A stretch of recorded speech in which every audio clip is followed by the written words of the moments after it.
So this is where we left off on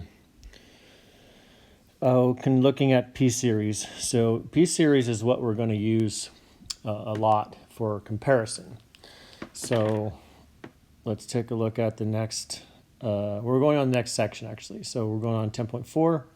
This is the comparison tests. So we have what's called the direct comparison test, and we have the limit comparison test, and then we'll look at those examples.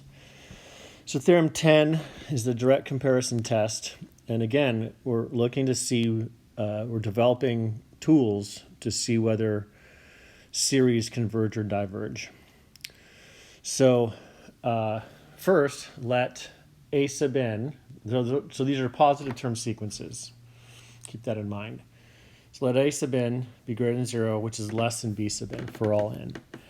And when you leave stuff off like this, it's implied that it's integers. You could say 1, 2, 3, but you don't actually have to start at 1. And that's something that these books don't always do. I think our book does, but you don't have to. It's basically eventually what happens. Anyway, so two things can happen.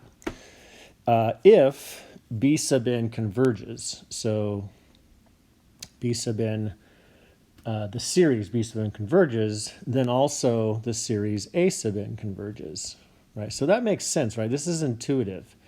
You can do a proof, the formal proof. Basically, it's monotonic, and if it converges, there exists an m that it doesn't get bigger than, right? So that's what we mean by converges. So if that's the case, then the same m will work for your A sub n because it's always less than your B sub n. Okay. Now, on the other hand, 2, if your B sub n diverges, that also implies that your B sub n diverges. So if your I think I said B sub n. If your A sub n diverges, right here, then that implies that B sub n diverges. So, and that makes sense too. That's another kind of intuitive one. If you can show that the series A sub n diverges, and every term of the sequence of B sub n is greater than A sub n, then it makes sense that your series B sub n diverges. Often these are stated that eventually A sub n is less than or equal to B sub n. Like there exists an m, and don't write this down, you don't have to. But usually, sometimes they'll say there exists an n such that n greater than n, you get this to be true. That's not how these are stated, but that's basically how you can show it. So eventually you have that case, then you can show convergence or divergence. All right, so let's get rid of that. Don't need that in there. Okay, so we're just saying, when we show it, it's going to be true for all n. All right, so let's take a look at some examples. So for example, the series 1 over 2 plus 5n, does that series converge or diverge? So what you want to do is you got to set up an inequality. So your A sub n, move this up a little bit for my handwriting. Okay, so we know that A sub n, so this is A sub n is your 1 over 2 plus 5 to the n. So you want to set up an inequality for your series. So this is the key here, is to set up this type of inequality. That's true. You could have to prove it's true, but generally speaking, it's pretty clear. So what this pivots around then is this 2 thing here. So remember before we were deleting terms, or back up here. Sorry, no, not there yet. Sorry. Continue. So let's look at that.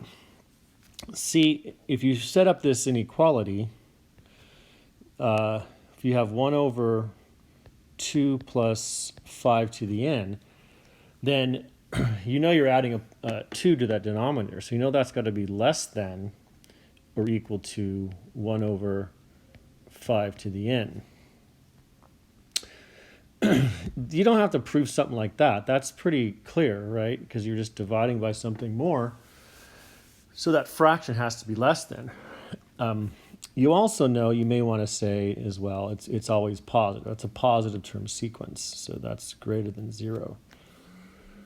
So then you can rewrite this as 1/5 raised to the n, and then what type of series would that be?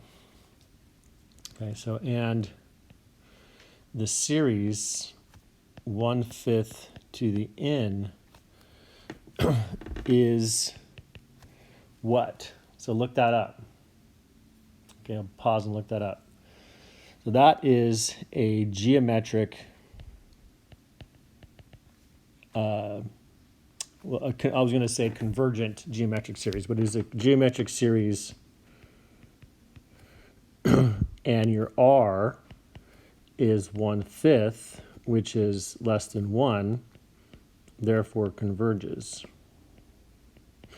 So we just showed that you have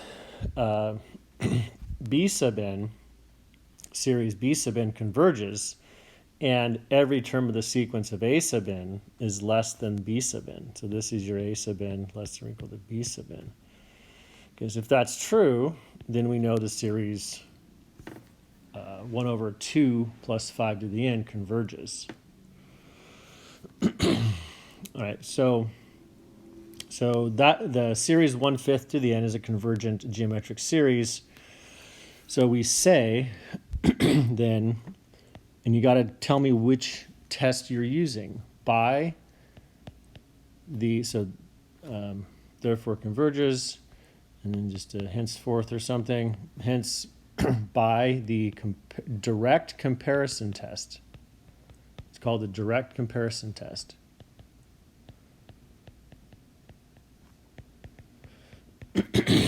The series 1 over 2 plus 5 to the n converges.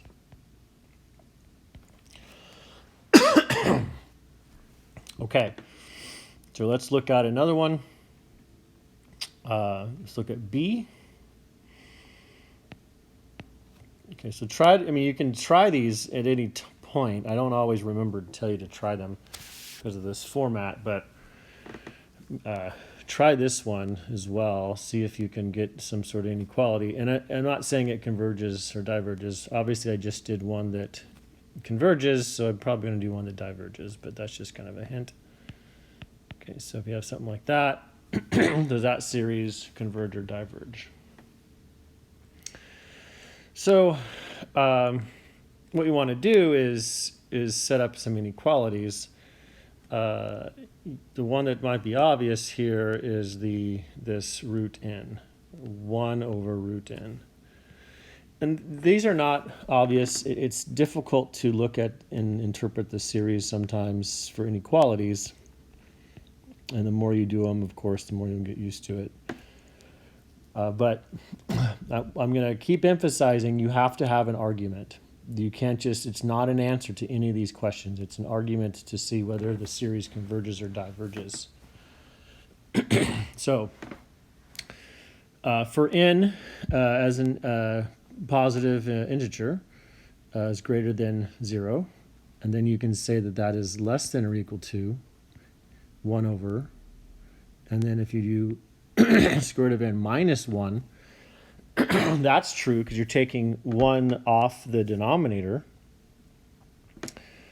Okay, and then n, I guess, would have to be greater than 1. Yeah, so it looks like you got to start in, just say n is equal to, say 2, and then approaching infinity. Anyway, again, when you're looking at stuff like this, it's really what happens eventually. Okay, so that's true, and you can also put in the 3 there. That's also true of 3 over root n minus 1.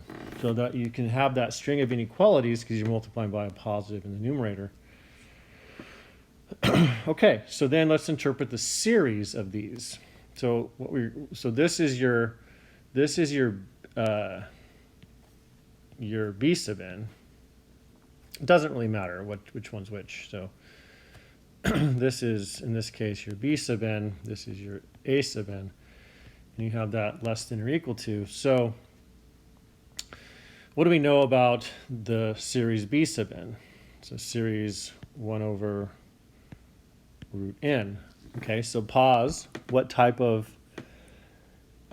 series is that, and does it converge or diverge? Because if B sub n diverges, then and it's less than every other term of the given sequence, it must also diverge. Okay, so this series is a divergent P series with P equal to 1/2, which is less than 1. And you need to state that sort of thing. So you need to say is divergent P is a divergent P series. Tell me what P is, right? Because that's the whole thing back here, right? You're telling me what P is because it all pivots around P, pivots around 1, right? There's the proof. I'll go back to the definition. Here it is. So this is the one you gotta know and get, understand, all that sort of stuff. It's this P series. Okay, P greater than 1 converges, P less than or equal to 1 diverges. So let's see. So the series is a divergent P series, but those terms are less than the one in question. So therefore, by the direct comparison test, the series 3 over root n minus 1 diverges. Diverges as well, you could say, or something like that. Okay. Let's go on to the next test. Left plenty of space here. Hey, maybe I'll see if I can find an example real quick, another example real quick for you to do. I don't know if it's going to take too long. Have all of those. Well, try one from the book maybe.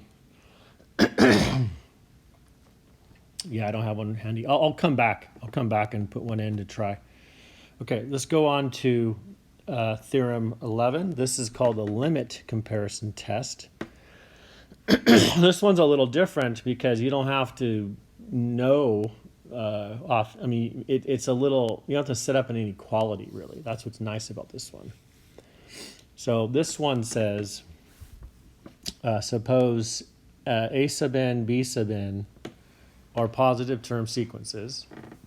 Right, that's in those words. And the limit of A sub n over B sub n is equal to L, right? And L is greater than 0, so positive, so it's greater than 0, right? It's in 0 to infinity. Then either A sub n and B sub n converge or they both diverge. So it's a rather nice and powerful test to use because you just have to find the right ratio. So if you know, so basically you need to find a series that you know converges or diverges.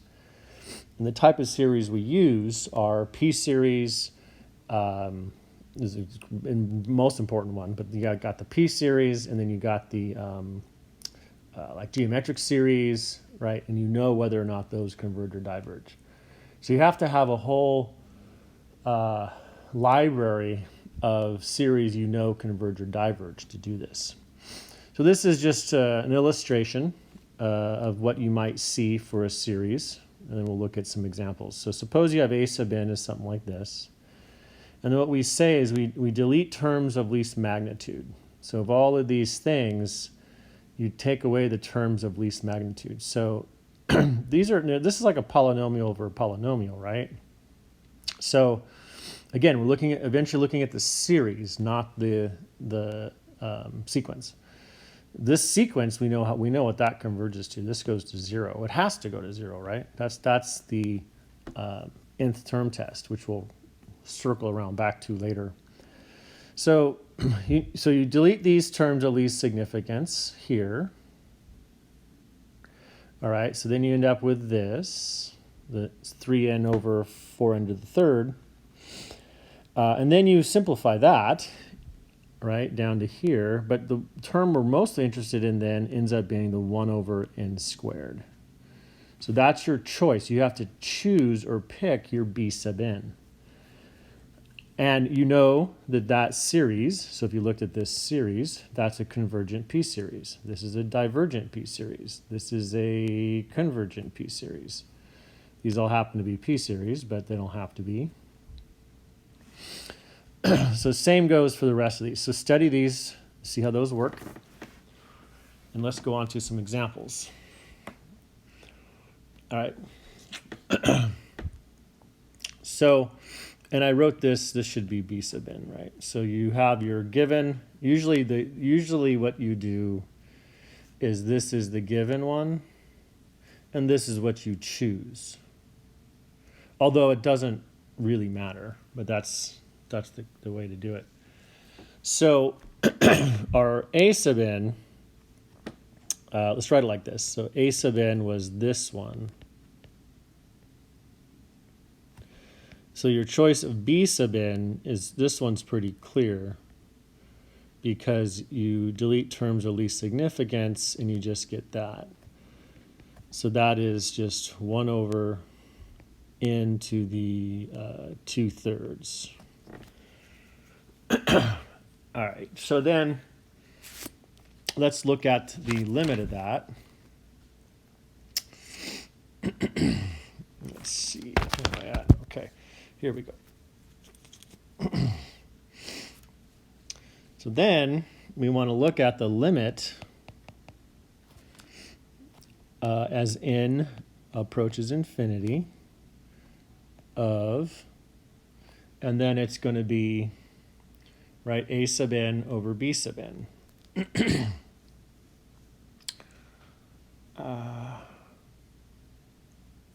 Yeah, that's fine.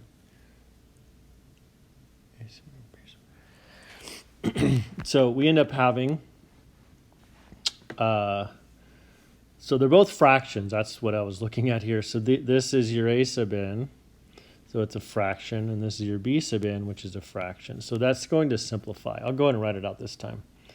So this is 1 over, and then the square root of, cube root of n squared plus 1, and then this is 1 over n,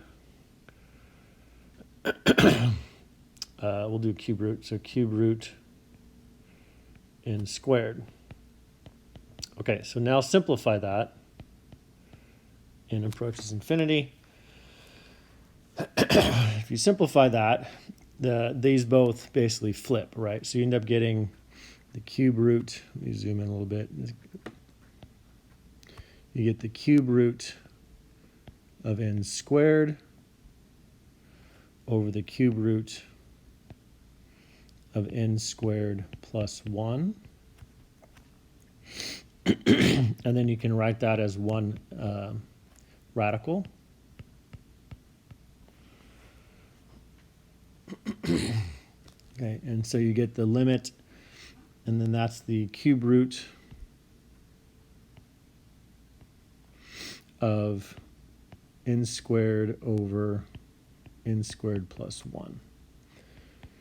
So let's go back to the theorem again, something I maybe didn't emphasize enough. These are the terms of the sequence, right? Those are your nth terms of the sequence, right? Of the series, sorry, this is the nth term of the series.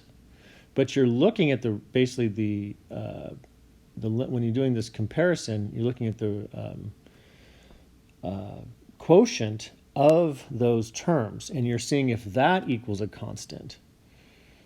Okay, not the series itself, right? So you're actually taking that limit, and when you take that limit, you should get root 1, which is just 1. So 1 is, the square root of 1 is greater than 0. So what would be your conclusion then? So if they're both 0, if you get 1, remember they either both converge or diverge. So you have to make an argument there. So pause and think about that. What argument are you going to make to see if that converges or diverges? Move that down for a second. So what you should get is this. So since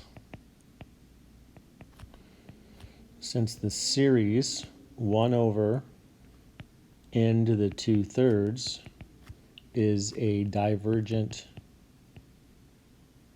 p-series, and then state your p with p equal to 2/3 less than 1 by the limit comparison test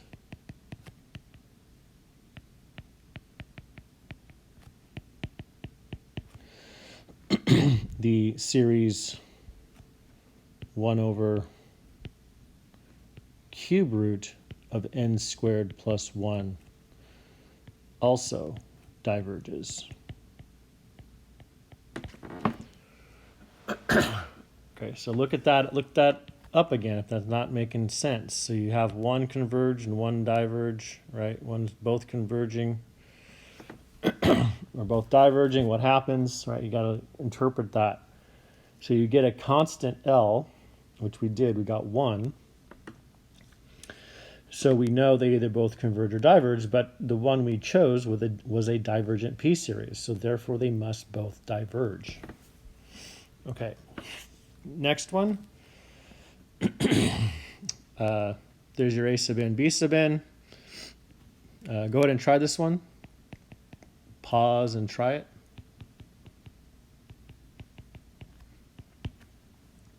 You get the limit as n approaches infinity.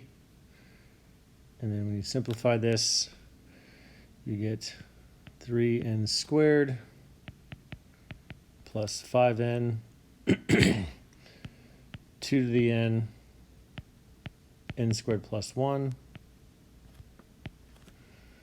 And then times, you flip that, you get 2 to the n. So it's going to simplify. All right, so one question I could think you might have is why is this your least significant, your most significant term? Well, basically what we say is that this term, or the terms of the sequence, is the dominating factor that dominates the whole thing, is the 2 to the n. Remember how fast exponential growth is, 2 to the n? Kind of something you might have seen in the news lately. So 2 to the n grows really fast. So this whole thing is what dominates the A sub n. And so that's what you're compared to. So everything else is smaller significance compared to 1 over 2 to the n. So you simplify this, reduce, right? These reduce to 1. And then when you take that limit, you just get 3. So you get 3, and right, that's just because of this. Look at those coefficients, and you get 3, which is greater than 0. So what is your conclusion? Okay, so therefore, you conclude similar to above, or maybe something different. You can just state it. How about we just state it this time? So let's suppose we say the series 1 over 2 to the n. What type of series is this? So look this one up. Again, that is a what? That series is a convergent geometric series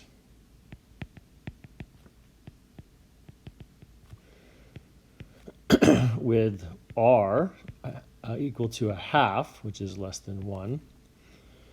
Therefore, the series A sub n And you can do that. We know what you mean, right? So this is a sub n. Maybe write that down. Therefore, the series a sub n converges by the limit comparison test.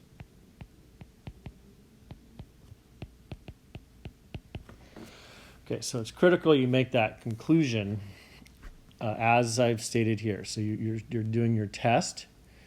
You're saying that it has to be some, it can't be like negative or something else, right? So it has to be greater than 0.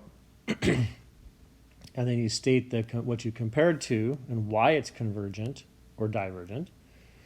And then you make a conclusion of the one in question of what test you're using, whether it's convergent or divergent. All important stuff here when you do that. Okay, let's go ahead and pause there, and we will continue